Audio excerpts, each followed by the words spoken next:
David, such traumatic and tragic scenes out of Kabul at the moment, 20 years on, and the Taliban back in power. It's just, it's hard to fathom. And you know, we ask this question, was it all worth it? The question most people seem to be asking, I suppose it's a legitimate one. I cast my mind back to the attacks on the US that sort of led to this with the fall of the World Trade Centers, probably one of the most significant things that I've witnessed in my lifetime. And Allied forces have been in there since then, attempting to build a society and structure change that would be consistent with our way of life, but with the withdrawal and the immediate filling of the vacuum by the Taliban, it's hard to see where that's all going. Ben Oquist, and the tragedy, it's, you know, there are many layers to it.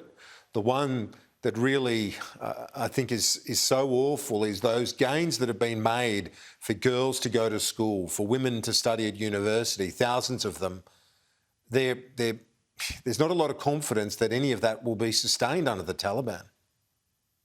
No, and it's a full-scale humanitarian crisis, and it requires a full-scale humanitarian response. Unfortunately, we're not seeing that, particularly from the Australian government. I thought Prime Minister's press conference today was pretty awful. I don't think it rose to the occasion or showed leadership. In fact, kind of actually put down the idea that we'd help a whole lot more Afghanis. Certainly put down the idea of applying permanent protection to those Afghan refugees that are here. Obviously, he said they wouldn't be sent back immediately, but whatever that threat hangs over them, they can't get on with their lives here. And it's a simple thing Australian government could do would be provide permanent protection visas. But it should be a full-scale humanitarian response. We should be looking to the examples being set by UK and Canada, or indeed former Prime Minister Malcolm Fraser, or indeed former Prime Minister Tony Abbott, and we took the Syrians in, or John Howard and the Kosovars, or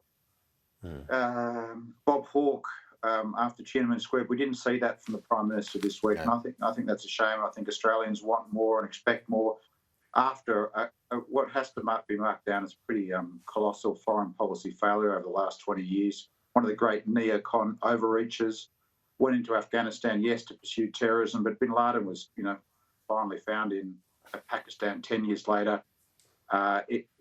We have to say that after all this time that the foreign military presence just exacerbated the instability and prolonged the violence and didn't help solve it. It is a great failure, and there's lots of lessons to learn from it. But now, humanitarian crisis, we can do more to be getting out those Australians who we have a duty of care to, who helped Australian soldiers, more on the humanitarian crisis and take in more refugees, and more the Afghanis who are here in Australia and provide permanent protection to. And there's some obvious policy solutions now while we figure out the long-term policy lessons of this massive strategic failure of US foreign policy, and unfortunately, therefore, Australia's.